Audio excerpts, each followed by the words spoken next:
Hi friends, Teacher Sara here. Today's video is in response to a question I see asked a lot about VIPKID.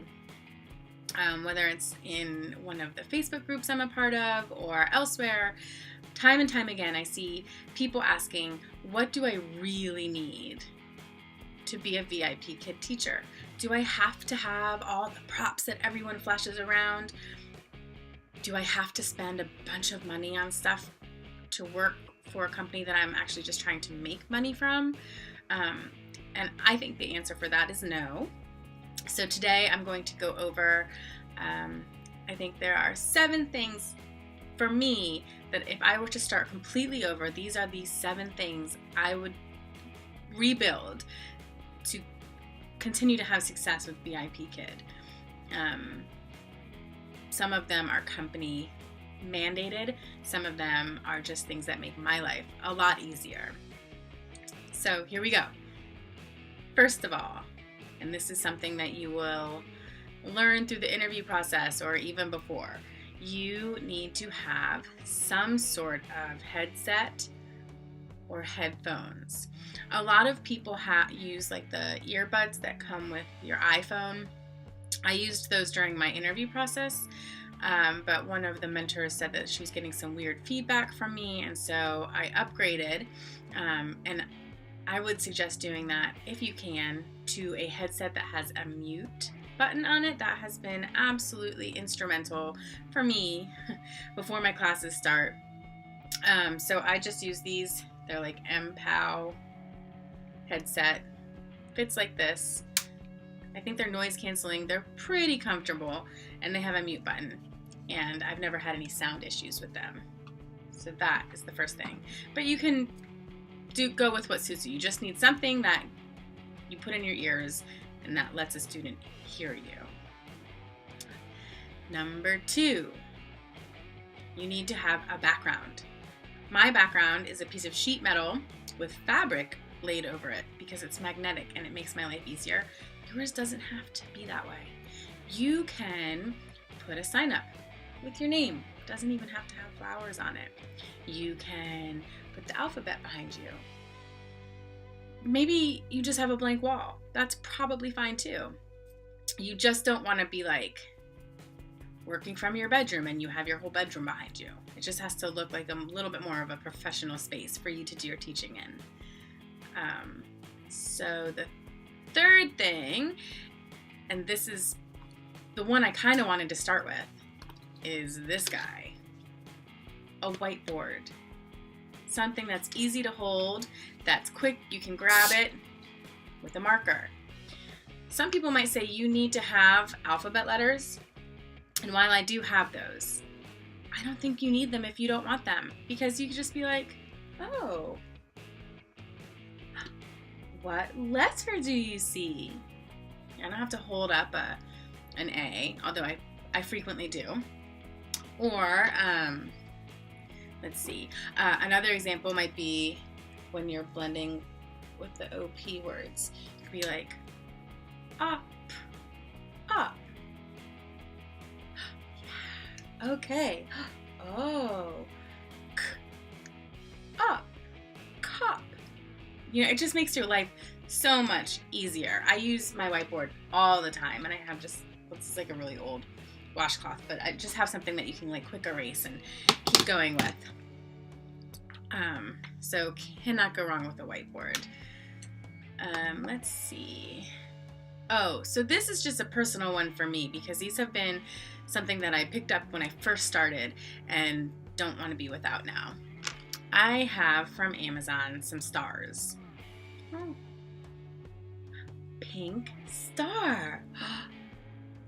And when I'm giving them to students, because you know you give your 5 stars throughout the classes, they always get a physical star too. And for me, I just like, oh, look. You know, and for like a starting student, like a pre-VIP kid, I'll be like, pink star. Or for a kid that I'm trying to get to speak in full sentences, I'll say, oh, what do you see? And then I'll try and lead them into being like, I see a pink star. And I have them in all, I have white, I have red, I have purple, blue, orange, I have all the primary colors.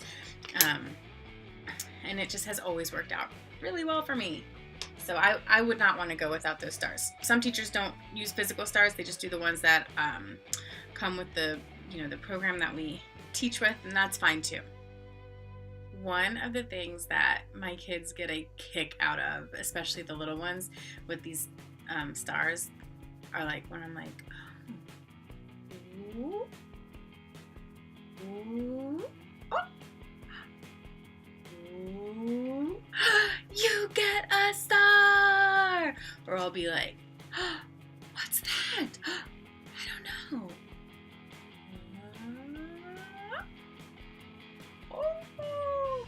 You get a purple star! Yes! It makes kids laugh. And parents too. So kind of going along with that is one thing that you always have to use is a secondary reward. So you give out your stars, but you also need to give something else. So I have two favorites, and that's for a lesson for a different video. I really like to do the Find a Star rewards because I use them in an educational manner, and I really like a new thing. That dots and boxes game? I made some, but they use unit specific like vocabulary in them, and they have been like a huge hit. So I'll do another video on that.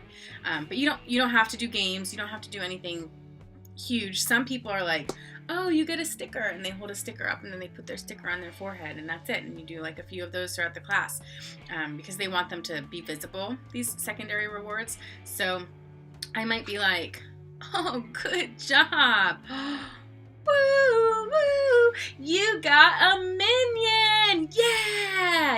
And then you're just like, plop. And for me, I stick them on the magnetic board, but you could, I don't know, do whatever you want as long as they stay visible. Some people don't even keep them visible, and it's, I guess, not a big deal. I have no idea. I just go with what I was told during my interview process.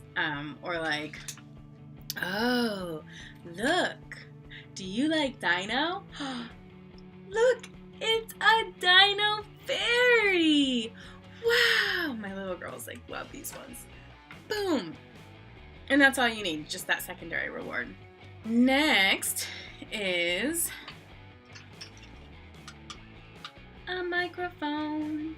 Now, this was one that stopped working, and it used to like have like a long thing. You could like plug it into like your phone or something. I don't know. It was my daughter's, and it broke, and so I cut the cord off, and now I use this as the microphone for the songs.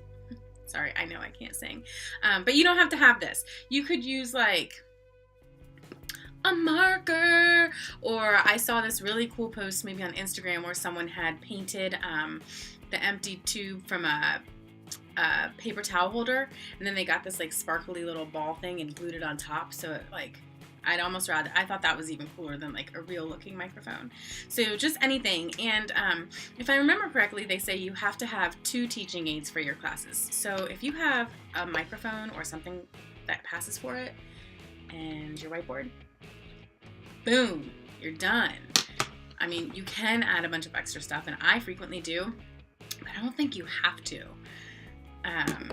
So again, you don't have to buy a microphone. You can just make one with stuff that you have around your house. So it's cheap and it's wonderful. And for whiteboards, I love this one. I had this one before I started working for VIPKID. It erases really well. It's magnetic. It's whatever. It's the perfect size for me. But you can find them at the dollar store for $1. You can buy like 5 of them so that when one like wears out, you just pick up the next one. So they don't have to be like super expensive. Let's see. And my final must-have is some sort of like stuffed animal or puppet or like doll or just something. I like stuffed animals. I'm not a big fan of the puppets that you stick your hand in because for some reason I'm really awkward about how I do it. Some people do it wonderfully. One of my mentors, when I was going through the interview process, like used hers to show me stuff, and I was like, wow, that's amazing. And I'm just really awkward. So I'll be like, oh, hello. hello, Elsa, you know, just something that like keeps their attention. And maybe you won't use this as much for the upper levels, but for the younger levels, having something to draw their attention is really fun. And it aids along in, like, again, keeping their attention on the lesson, or bringing their focus back to you. Or there are like these little eyeball things that someone else posted about that I love. They're like, hello, hello there. So those are my like 7 must-haves. Now for the 2 bonuses. The first thing that I could not live without, although you could live without it, I just personally couldn't, is my laminator. I think it was under $20, and the sheets are like, I don't know, $15 for a pack of 100 or something, and I don't have to use all the sheets like that quickly, but I use that laminator like at least 4 times a week, because I do print a lot of 2D props that, again, are not super necessary. Like, you can get along without them. That's why they weren't part of my 7. But I do so much, like, oh, I have strawberries and they're laminated, so like I'm kind of rough with stuff, and this keeps them. I can be like, cool, and then they're not going to get all like ruined, or I'll be like, oh, look, different, yeah, whatever. So the laminator is something I would never want to go without with this job. Plenty of people do, and of course that goes along with, like, you need a printer so that you can print the pages that you're going to laminate. Or actually, maybe you don't, because you could cut out magazine pictures and laminate those, or you could doodle your own stuff and laminate those. For me, that's it. The second bonus would just be like having a smartphone or a tablet, because plenty of people like save pictures on those, and then instead of like having you know, tons of stuff you have to pull out to show, you'll just be like, oh, look, here's a picture of a neighborhood. Oh, look, there's a corner, you know. Of course I don't have my phone, and I'm not going to pause the video for that, but you get the gist. So that's one way you could do it, like in a very minimalistic way, is just keep everything on your phone, so you don't have piles of stuff everywhere that, you know, you're just like, oh, look here. Oh, look, here's a picture of, it's rainy today. It's rainy. I don't know. So that's it. So if you have any questions, leave them below. If you have questions specifically about the VIPKID interview process or teaching process, I would be happy to help you out. You can email me or leave them below, and I'll get in touch with you. And I hope you found this video helpful, and I will see you next time. Bye.